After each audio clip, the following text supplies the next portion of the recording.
Tragedy struck over the weekend off the coast of Indonesia. An Air Asia plane carrying 162 people is now presumed to have crash-landed at the bottom of the ocean. The flight was making its way from the Indonesian city of Surabaya to Singapore when it lost contact on Sunday with air traffic control. The pilot has requested to fly higher due to severe weather in the area. Air traffic control did not grant the flight a higher allotted altitude because of heavy air traffic. 5 minutes later, all contact was lost.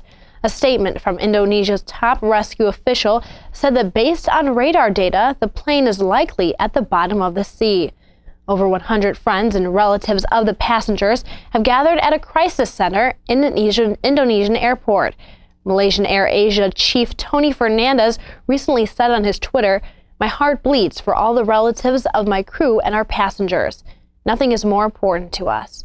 As weather improves in the area, a more thorough search is underway. A long-awaited announcement came this week as President Obama announced the formal end of the U.S. mission in Afghanistan. It has been almost 13 years since the attacks on 9/11 initiated the war in Afghanistan. Over 3,000 lives were lost during those attacks, along with 2,200 troops killed overseas.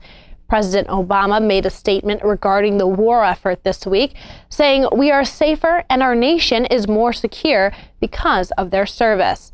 Obama also spoke about the 90% of troops that have been sent home from battle since the beginning of his presidency. At the peak of the war, around 140,000 troops were stationed in Iraq, Afghanistan. Now 13,000 are left. According to U.S. Defense Secretary Chuck Hagel, the troops will continue to train, advise, and assist Afghan security forces.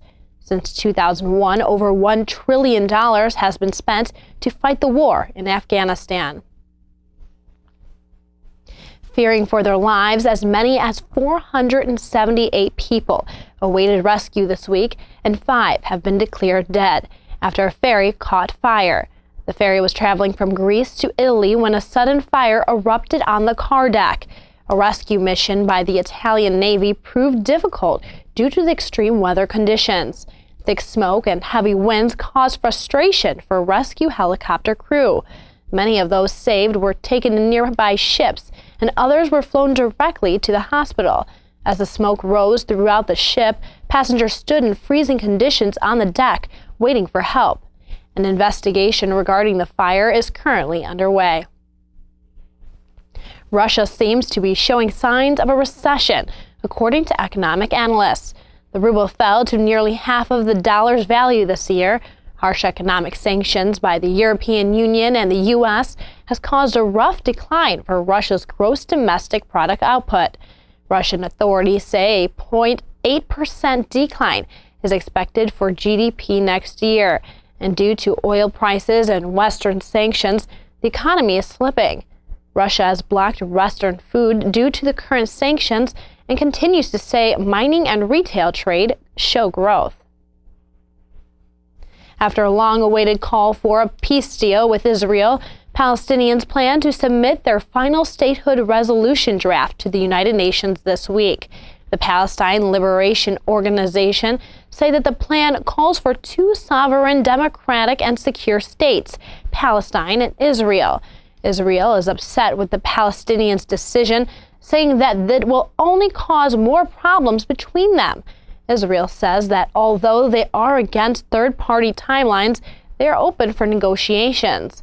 If the plan is voted to proceed, the U.S. will have the opportunity to veto it. This comes as a large test, since the U.S. and Israel are close allies. Multiple European countries had hoped to gain more support for the Palestinian timeline by using less binding demands. The PLO says that this new draft will ensure the end of the Israeli occupation, and it will come no later than 2017. An attack along the Iran-Pakistan border this week has left 3 dead. While working to reinforce border police, 3 men of Iran's elite Revolutionary Guards Corps were murdered. A report by the IRGC said that armed bandits attacked the guards.